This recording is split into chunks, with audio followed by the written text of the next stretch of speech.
Hello class. बेटा आज हम पढ़ेंगे हिंदी पाठ 3 बस की यात्रा।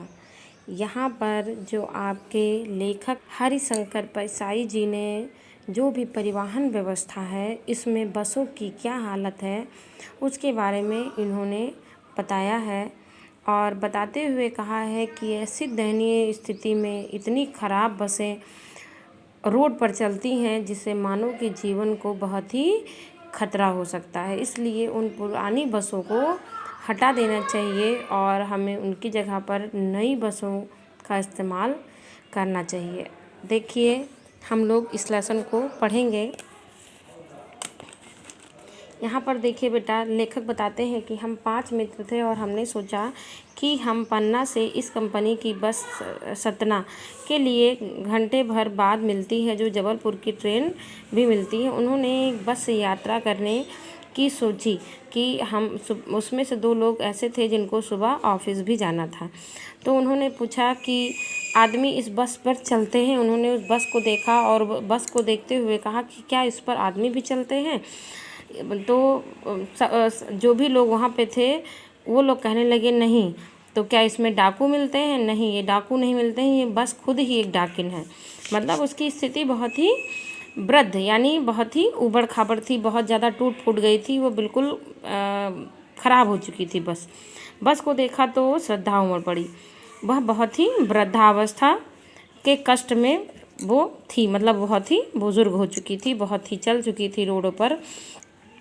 ऐसे बताया जा रहा है कि बस कंपनी के एक हिस्सेदार उसको लेकर चल देते हैं और वह मतलब हम लोगों को यहाँ पर दिया गया है कि डॉक्टर मित्र ने कहा डरो मत चलो। बस बहुत ही अनुभवी लगती, मतलब वो बहुत चली हुई थी, इसलिए वो एक जो मित्र थे उन्होंने व्यंग बोलते हुए कहा चलो, जो नई नवेली बसें होती हैं उनसे ज़्यादा हम इस पर विश्वास कर सकते हैं। ये अपने गोद में हमें ऐसे बैठाएगी जैसे एक बेटे को माँ बैठाती है। और सभी वहाँ पर चल दिए और कहते हैं जो लोग भी जो छोड़ने उन्हें आए थे वो ऐसे छोड़कर जा रहे थे। लेखक कह रहे हैं वो हम लोगों को ऐसे देख रहे थे जैसे हम लोगों को एक अंतिम विदाई दे रहे हों। उनकी आंखें कह रही थी जाना आना तो लगा रहता है, जो आया है वो जाएगा। राजा रंग फकीर आदमी को कूच करने के लिए निमित्त चाहिए, मतलब एक बहाना चाहिए। धक्का लगाने के बाद इंजन स्टार्ट हो गया, ऐसा लगा जैसे सारी बस ही इंजन हो, ऐसे मतलब वो चल रही थी और हम इंजन के भीतर बैठे हों। कांच बहुत ही कम था, सारी खिड़कियों के कांच जो है वो टूट चुके हुए थे, कांच उसमें बहुत कम बचे थे। फिर दिया जा रहा है कि उनसे हमें बचना था। हम फ़ौरन ही खिड़की से खिसक कर इंजन के पास चले गए, वहाँ पर बैठ गए। बस सचमुच चल पड़ी और हमें लगा कि जैसे गांधी जी के असहयोग और सबने अवज्ञा आंदोलन के वक्त यह बस वहाँ जवान रही होगी। उसे ट्रेनिंग मिल चुकी है, हर हिस्सा दूसरे से असहयोग कर रहा है। पूरी बस सविनय अवज्ञा आंदोलन के दौरान गुजर रही थी। सीट की बॉडी भी ख़राब हो चुकी थी, लगता था सीट बॉडी के छोड़कर आगे निकल जाएगी। कभी लगता सीट को छोड़कर बॉडी आगे जाएगी। 8-10 मील चलने पर सारा भेद उसका खुल गया। यकायक क्या हुआ, बस रुक गई क्योंकि उसके पेट्रोल की जो टंकी थी उसमें छेद हो गया। तो जो भी ड्राइवर थे उन्होंने क्या किया, बाल्टी में पेट्रोल निकालकर और बगल में रख लिया और नली डालकर उसमें इंजन को भेजने लगा धीरे धीरे। तो उसमें से लेखक बोलते हैं कि मतलब ऐसा व्यंग बोलते हैं जैसे एक माँ अपने बच्चे को शीशी से दूध पिलाती है, वैसे ही ड्राइवर उसको वो पिला रहा था, पेट्रोल पिला रहा था। ठीक है, बस की रफ्तार और अब 15-20 मील हो गई थी। वह आगे बढ़ी। ब्रेक मतलब इतना डर लग रहा था कि कभी लगता ब्रेक फेल हो जाएगा, कभी लग रहा था स्टीयरिंग टूटकर हाथ में आ जाएगी। प्रकृति का जो दृश्य था बहुत ही लुभावना था। तरह तरह के हरे भरे फूल, पशु पक्षी और सब देख कर मन घबरा रहा था। कभी कभी तो लग रहा था सारे पेड़ हमारे दुश्मन हैं, हम लोगों के ऊपर गिर जाएंगे। फिर यकायक क्या हुआ, यकायक फिर बस रुक गई। ड्राइवर ने तरह तरह के तरकीब सर पर उसे चलाया। सबने अवज्ञा आंदोलन शुरू हो गया, यहाँ से संघर्ष शुरू हो गया। बस तो फर्स्ट क्लास की है, कौन कहता है, कंपनी के हिस्सेदार कहते हैं बस तो फर्स्ट क्लास की है। इत्तेफाक है की बात है कि यह चल नहीं रही है और उसकी धीरे धीरे लाइट जो थी वो भी बुझ गई और चांदनी रात में वह चलने लगी।